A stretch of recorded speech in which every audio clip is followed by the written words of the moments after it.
boa tarde. Começo de ano é época de preparação para a volta às aulas. Mas é bom ter o alerta ligado, porque o preço do material escolar pode variar até 50% entre as papelarias. Além disso, podem constar na lista itens de uso coletivo que os pais não são obrigados a comprar. É esse um dos destaques do Jornal da Justiça de sábado. Vamos aos demais. Tribunal de Justiça do Distrito Federal lança vídeos para explicar para leigos sobre as obrigações fiscais e evitar dívidas. Parceria entre o Superior Tribunal de Justiça e a Advocacia Geral da União gera redução da litigiosidade de número de recursos no tribunal. E ainda a STJ determina que crianças abrigadas há mais de 5 anos sejam colocadas em famílias substitutas.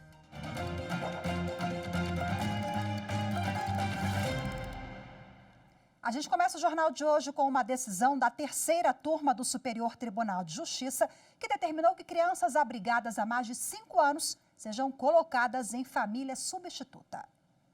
Em respeito ao princípio da proteção integral, o STJ determinou o início imediato do processo para a colocação em família substituta de 3 crianças que estão em abrigo institucional há mais de 5 anos. Um deles foi acolhido com apenas 11 dias de vida, em razão de sucessivos episódios de negligência dos pais. De acordo com os autos, além das péssimas condições a que as crianças estavam submetidas antes do acolhimento, os menores não foram registrados e a mãe desistiu do acompanhamento psicológico e psiquiátrico proposto pelas autoridades. Segundo os representantes da unidade de acolhimento, autora do pedido de habeas corpus, as crianças já estavam abrigadas desde 2017, sem que houvesse solução judicial definitiva para o caso. No STJ, o ministro Moura Ribeiro ressaltou que, ao longo do período de abrigamento, é manifestamente ilegal e prejudicial ao interesse dos infantes. O Estatuto da Criança e do Adolescente dispõe que o procedimento para a perda e suspensão do poder familiar deverá ser concluído no prazo máximo de 120 dias e que caberá ao juiz, no caso de notória inviabilidade de manutenção do poder familiar, dirigir esforços para preparar a criança ou o adolescente com vistas à colocação em família substituta. Com a decisão do STJ, em virtude das peculiaridades do caso, o colegiado pediu ao Conselho Nacional de Justiça que acompanhe o procedimento para que a medida seja realizada com a maior urgência possível. O Tribunal de Justiça do Distrito Federal e Territórios lançou uma série de vídeos para explicar para leigos sobre as obrigações fiscais e, assim, evitar dívidas. Meu falecido esposo era quem cuidava desses assuntos. As contas da casa era tudo com ele. Eu nem sei o que é esse tal de ITCMD. Tem ainda IPTU, IPVA, ICMS e ISS. Siglas que assustam quem não tem muito jeito com os impostos e tributos. Esses assuntos são abordados na série Se Liga, quem sabe mais, deve menos. Os conteúdos produzidos pelo Tribunal de Justiça do Distrito Federal e Territórios, em parceria com o Tesouro Nacional, têm o objetivo de promover a educação fiscal. Os vídeos retratam situações do dia a dia de forma simples e lúdica. Os personagens são pessoas que, em geral, têm dúvidas sobre o tema. As animações exibem situações do cotidiano sobre como lidar com a responsabilidade fiscal e os principais tributos. Uma mensagem importante do material é para que as pessoas sempre procurem informações oficiais de forma a evitar golpes ou dívidas. É muito importante buscar informações oficiais para não ter essas surpresas. E é sempre bom lembrar: é com o dinheiro dos impostos que o governo constrói escolas, mantém o posto de saúde, investe na melhoria da cidade e muitas outras coisas. Uma parceria entre o Superior Tribunal de Justiça e a Advocacia Geral da União gerou a redução da litigiosidade e de números de recursos no tribunal. Mais de 700 mil processos deixaram de ser enviados à corte. O O acordo de cooperação técnica celebrado entre o Superior Tribunal de Justiça e a Advocacia Geral da União foi firmado em junho de 2020. O secretário judiciário do STJ, Antônio Augusto Gentil, conta que os resultados têm sido positivos. Superou as nossas expectativas, né? Porque a gente começou esse trabalho com um olhar muito voltado à ideia de promover desistências no âmbito do STJ. Né? E a partir do momento em que a gente foi trabalhando com os dados e aumentando a nossa interação com os procuradores da AGU, a gente foi percebendo que esse trabalho poderia ser ampliado, como de fato acabou ocorrendo. Com o acordo, é possível saber se existe ou não chance de vencer uma ação antes mesmo de recorrer ao judiciário. A prova disso está nos números. Nesses 2 anos e meio, 774 mil processos deixaram de ser enviados ao STJ pela AGU e o órgão desistiu de 3.240 recursos que estavam em tramitação no tribunal. A parceria atingiu o principal objetivo: a redução de litígios na corte. O acordo de cooperação técnica rendeu outros frutos. Ao todo, 56 temas foram sugeridos, 38 controvérsias criadas e 20 propostas se transformaram em afetações, sendo que 5 foram julgadas.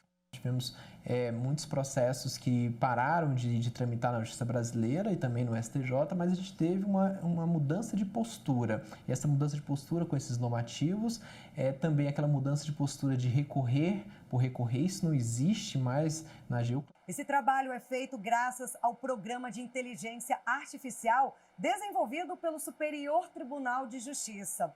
Ele reúne informações sobre processos e analisa por temas casos que venceram e perderam recursos. A Secretaria Judiciária e o Núcleo de Gerenciamento de Precedentes e de Ações Coletivas do Tribunal ficam responsáveis pelo acompanhamento dos dados. Esses números são enviados e analisados pelas 3 procuradorias da AGU. A PGU, Procuradoria-Geral da União, cuida de casos ligados a servidores, civis e militares, entre outros. A PGFN, Procuradoria-Geral da Fazenda Nacional, é responsável por processos tributários e a PGF, Procuradoria-Geral Federal, analisa ações previdenciárias. Cada um defende seus clientes de uma forma. Por exemplo, a União é defendida tanto pela Procuradoria-Geral da União, em matéria não tributária, em juízo, como a União é defendida ou também como acionada, como autora em juízo pela Procuradoria-Geral da Fazenda Nacional. E a Procuradoria-Geral Federal, ela faz a defesa das autarquias e fundações em juízo. Uma verdadeira relação de ganha-ganha. Se você me perguntasse qual seria uma palavra para definir assim, o resultado dessa cooperação, seria a racionalização. E a racionalização ela vem com eficiência. Então, eficiência em que sentido? A gente deixa de demandar onde a gente vai perder e começa a melhorar o nosso desempenho onde a gente vai e tem probabilidade de ganhar. Então, seria um trabalho racional e eficiente. O acordo de cooperação técnica, ele nos permite ter conhecimento do acervo que aporta em grau de recurso especial e agravo contra a inadmissão de recursos especiais. Me permite o diagnóstico com relação a esse acervo e, a partir dele, eu consigo não apenas desistir desses recursos, mas a orientar que os processos que estão ainda em segunda instância não sejam mais objeto de recurso ou aqueles que já tenham sido objeto de recurso possam ser objeto de desistência recursal. E eu consigo também verificar que, com relação àqueles outros temas, aquilo ali ainda não foi decidido pelo STJ de forma macro e eu posso sugerir ao seu núcleo de gestão de precedentes a afetação para uma discussão mais qualificada.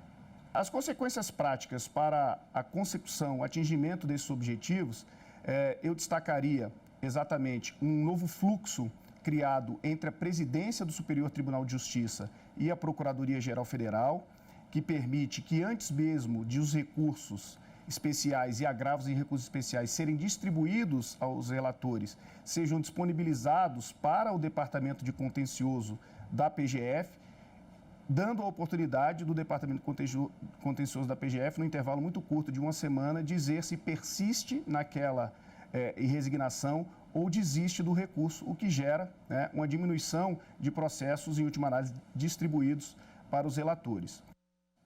Veja a seguir lista de material escolar. Vamos saber o que diz a legislação sobre os itens pedidos pelas escolas. Eu volto já.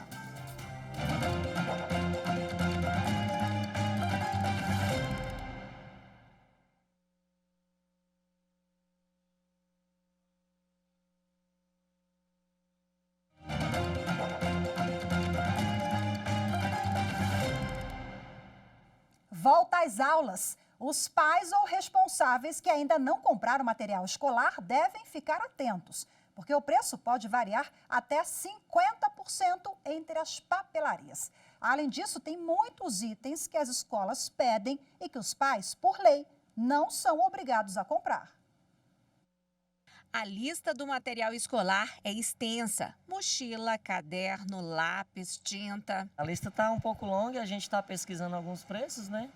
Mas tá tudo certo aí. Algumas coisas eu acho que vale a pena sim, mas outras eu acho meio abusivo, sabe? Eu acho que tem material demais para a idade dele, né? Isso mesmo, Ana Patrícia. Nem tudo que a escola pede para os pais comprarem no começo de cada ano letivo são itens obrigatórios. Está em vigor desde 1999, lei federal que regulamenta os valores cobrados por instituições de ensino particulares em matrículas, mensalidades e taxas. A norma também determina que os colégios não podem exigir itens de uso coletivo na lista de materiais escolares, como, por exemplo, papelaria para decoração, grampeador, papel higiênico, álcool, algodão, esparadrapo, copos, pratos e colheres descartáveis. Esse tipo de material é obrigação da escola oferecer aos alunos durante todo o ano. Outro alerta do PROCON é para a diferença de preço nas papelarias, que podem passar de 50%. Por isso, sempre é válido pesquisar antes de decidir onde comprar os materiais escolares. A gente forma uma parceria com as indústrias para que a gente possa realmente repassar ao nosso cliente um preço justo, com marcas de qualidade e que ele possa realmente fazer o volta às aulas dos seus filhos com tranquilidade. E ainda sobre esse assunto, a repórter Fernanda Porto, ela conversou com a advogada que é especialista em direito do consumidor, Simone Magalhães. Vamos acompanhar. Para começar nosso bate-papo aqui, nossa conversa sobre esse assunto, vamos falar um pouquinho, apesar que a gente viu na reportagem, vamos falar um pouquinho sobre a diferença de material de uso coletivo e de uso individual, porque isso pode gerar muitas dúvidas, né? A escola, ela passa essa lista de itens e precisa ser necessariamente itens individualizados, ou seja, exatamente aqueles que a criança ou o adolescente vai utilizar ali ao longo do ano, tá? Então, a questão de itens para utilização coletiva, ela é proibida, ela não pode ser cobrada dos pais, porque os itens coletivos devem constar aí nos próprios custos daquela escola. E quando essa lista, mesmo nesse cunho aí de itens individuais, é muito extensa, a escola exige, os pais são obrigados a comprar tudo que está ali?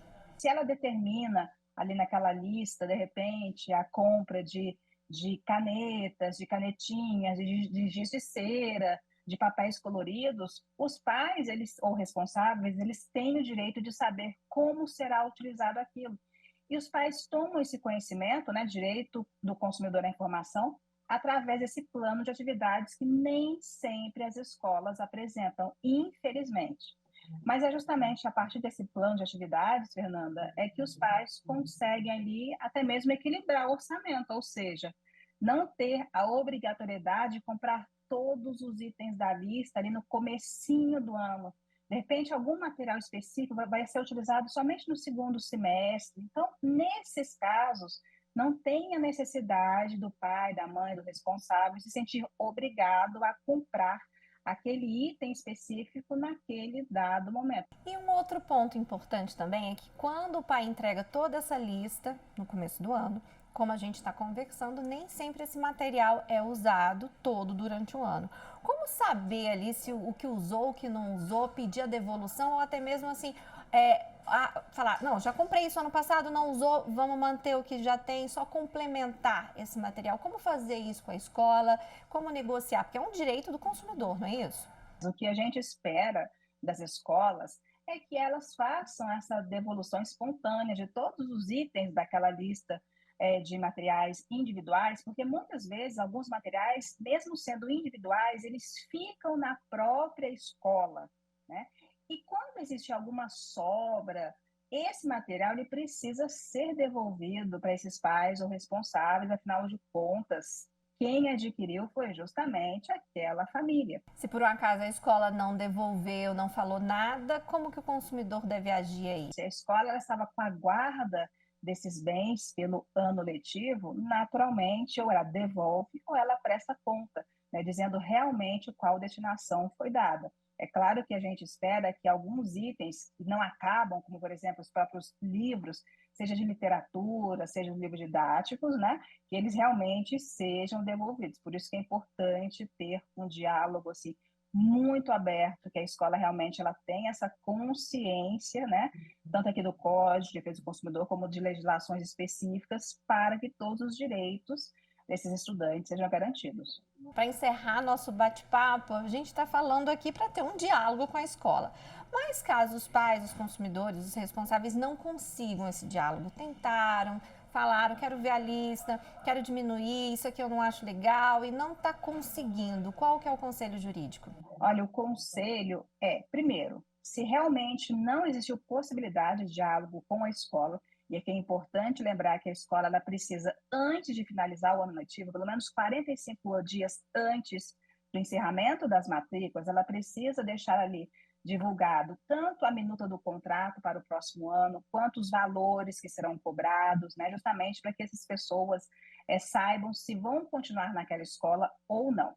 Se não conseguir chegar a um consenso com a escola, se aqueles consumidores se sentirem de alguma maneira com seus direitos violados, tem algumas saídas, como, por exemplo, procurar o próprio PROCON, né, daquela localidade para fazer essa intermediação, ou, por exemplo, dependendo da circunstância, se aquilo for algo que acontece não somente individualmente, né, com uma família, mas com outras famílias também, até o próprio Ministério Público, ele pode ser acionado aqui porque são questões coletivas. Sempre fica a dúvida, mesmo na hora de procurar o PROCON ou qualquer órgão de defesa do consumidor, como provar essas situações, porque muitas vezes, como a gente está falando, são conversas, algumas vezes até presenciais. Hoje em dia, com a tecnologia, a gente consegue registrar algumas coisas quando é por via aplicativo, mas nem sempre isso é possível. Mesmo sem alguma prova nesse aspecto, é possível sim fazer uma reclamação junto ao PROCON, não é isso, doutora?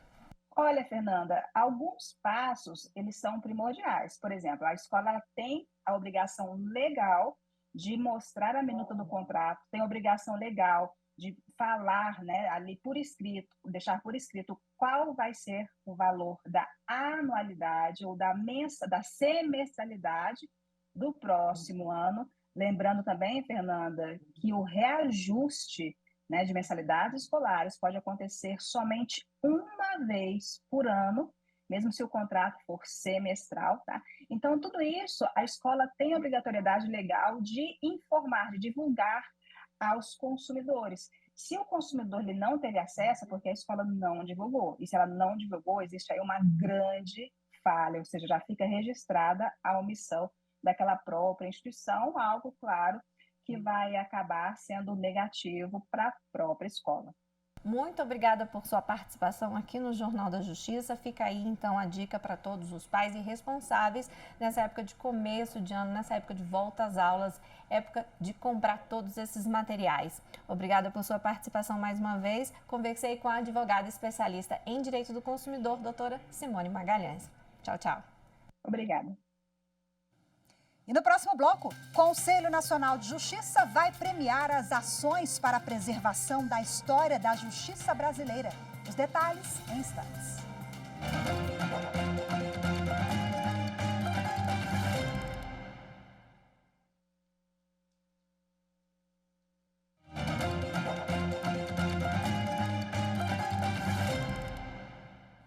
Ações para a preservação da história da justiça brasileira vão ser premiadas em maio, na segunda edição do Prêmio CNJ Memória do Poder Judiciário. A premiação foi criada para preservar e difundir práticas que valorizam o trabalho realizado nos tribunais. O prazo para as inscrições já terminou. Agora, a comissão avaliadora trabalha para escolher as melhores iniciativas. Para analisar os projetos, o Conselho Nacional de Justiça reuniu especialistas e acadêmicos com atuação nas áreas que vão ser premiadas. O Prêmio CNJ Memória do Poder Judiciário foi criado para preservar, valorizar e difundir a história da justiça brasileira e promover os direitos humanos.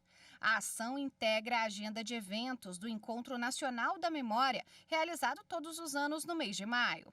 Entre as categorias estão a especial com o tema Gestão de Memória, Recursos Humanos, Difusão Cultural e Direitos Humanos, Trabalho Acadêmico ou Científico, Patrimônio Cultural Arquitetônico, Patrimônio Cultural Arquivístico, Patrimônio Cultural Bibliográfico e Patrimônio Cultural Museológico.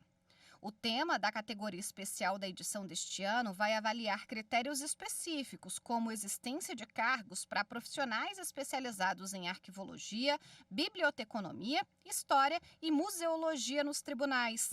Também vai ser considerada a vigência de convênios com universidades e institutos culturais focados na preservação da memória. E agora vamos de retrospectiva 2022. Vamos rever o julgamento do plenário do Supremo Tribunal Federal sobre o acesso à creche e pré-escola às crianças de até 5 anos de idade. Os ministros da Corte entenderam que cabe ao Estado garantir o acesso.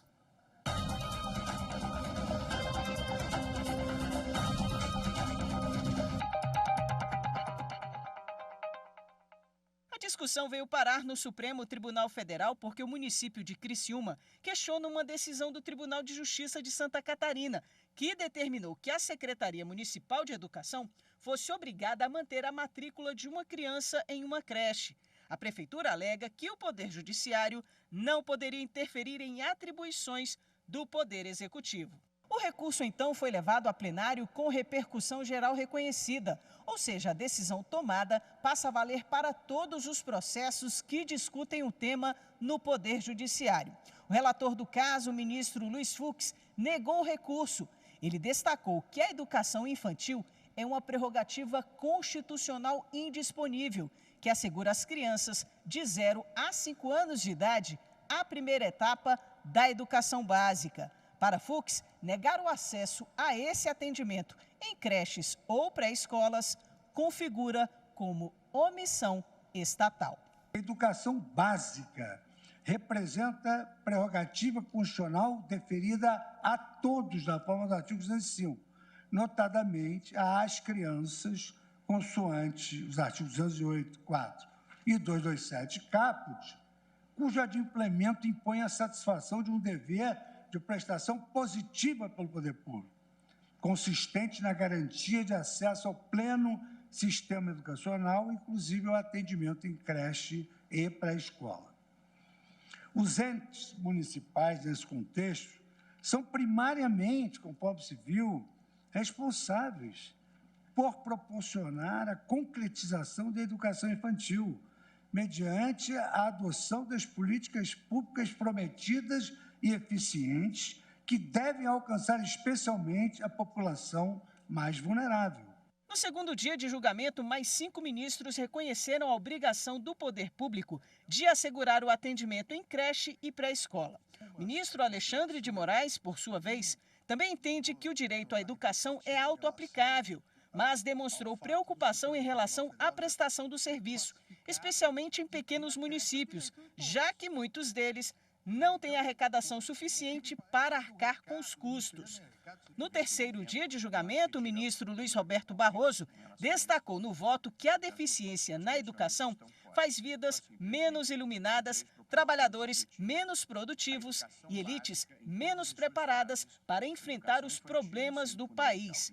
Os ministros Gilmar Mendes, Ricardo Lewandowski, Rosa Weber e Carmen Lúcia também seguiram o entendimento do relator. A garantia deste direito não é exercício apenas, como já foi aqui reiterado desde o voto do ministro Luiz Fux, que diz respeito à criança na sua dignidade, na sua condição de alguém que tem o direito básico a que se liberte de uma condição de não contato, de não conhecimento, mas que isso interfere em outros direitos fundamentais da mulher, como já foi reiterado desde o voto do ministro Luiz Fux, de toda a sociedade, do grupo que se beneficia cada vez mais de relações saudáveis do ponto de vista pessoal e do ponto de vista social para a garantia destes direitos. Assim, o plenário reconheceu a obrigação do poder público de prestar o serviço e ficou definida a seguinte tese de repercussão geral proposta pelo ministro Luiz Roberto Barroso. A educação básica em todas as suas fases,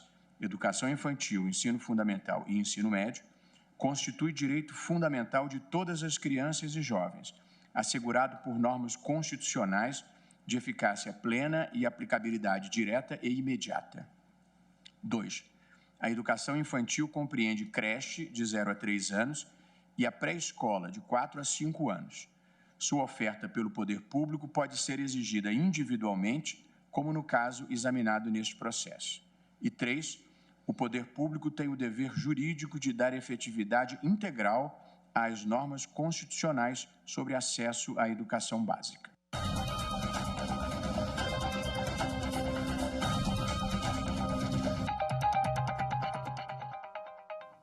E hoje o Jornal da Justiça fica por aqui. Para você, uma ótima tarde e continue com a nossa programação.